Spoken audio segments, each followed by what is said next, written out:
Thank you, and I appreciate the opportunity to be here. It is tough to follow Nancy's story.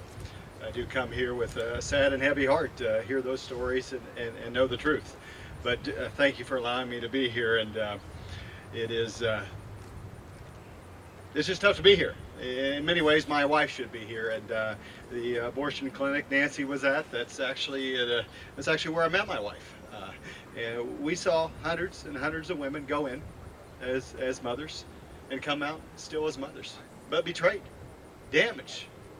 And at that time, we didn't know they were selling, dissecting, making an enormous profit of selling the body parts. But let's look at the history of Planned Parenthood. My wife and I have 4 adopted children, all various minorities. It's an interesting Republican family, I might add. African American, Hispanic, Native American. But don't forget, those are exactly the skin colors, exactly the minorities, exactly the races that Margaret Sanger wanted to get rid of. Yes.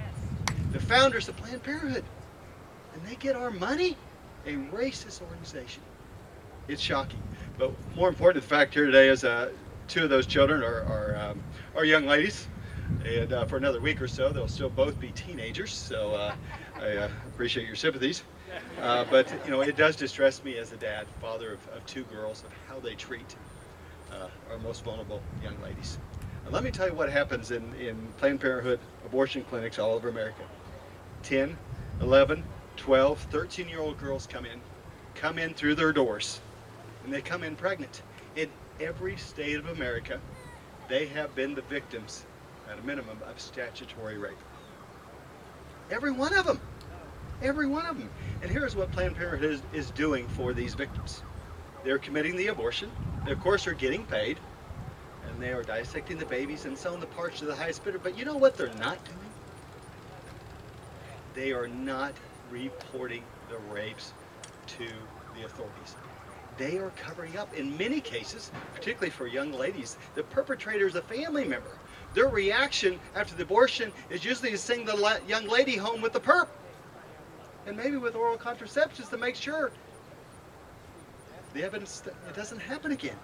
They're covering up, they're destroying the evidence. We know that's happened for years in my home state of Kansas.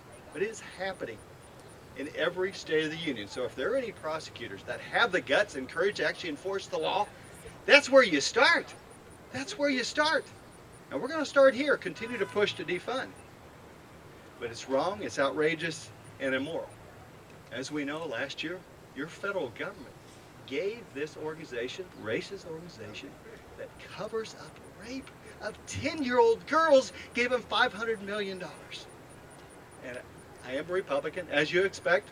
President Obama, Nancy Pelosi, all those folks say, hey, it's a great thing, look the other way. Ignore the betrayal that we're hearing here today. They don't want anybody to know about it. The word is getting out despite their best efforts. Here's what I want to talk about. We had one of my leaders in the Republican conference yesterday said he had voted for, I won't tell you who he is, he had voted for 25 years to defund Planned Parenthood. Now, Mr. Speaker,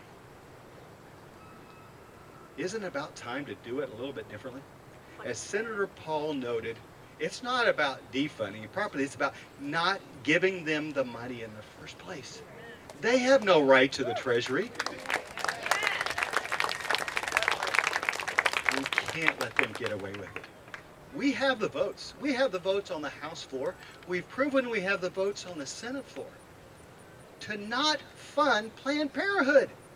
The onus is on the other side. As Senator Paul mentioned, they don't have 60 votes to fund that. We made tremendous strides. It was only less than 50 votes a few years ago to not fund them. So call on our leadership. They were elected. We had Mitch McConnell, God bless him, said we can't stop it. Mr. McConnell, you just don't do it. There's nothing to stop come October 1st. We can defund them. Will the President of the United States shut down the entire federal government and not fund our troops, not fund everything in the federal government to make sure this racist organization gets your taxpayer money? That's on him. That's on him. But Mr. Speaker, Mr. Majority Leader, I come from the pro-life party. This is what we expect to do. We had 6 years. They had 6 years. I wasn't here. They had 6 years. They had the House and Senate and the presidency. They funded them every year. They funded them every year. Who do they blame then? The blame is on those who say they're pro-life in this Capitol. So I appreciate the efforts of making people aware of the tragedies that occur. And this is incredibly touching. I wanted to hear the stories of betrayal because I've seen them. I've talked to those ladies. Last year, don't forget, they made $127 million. They don't need our help. They don't deserve our help.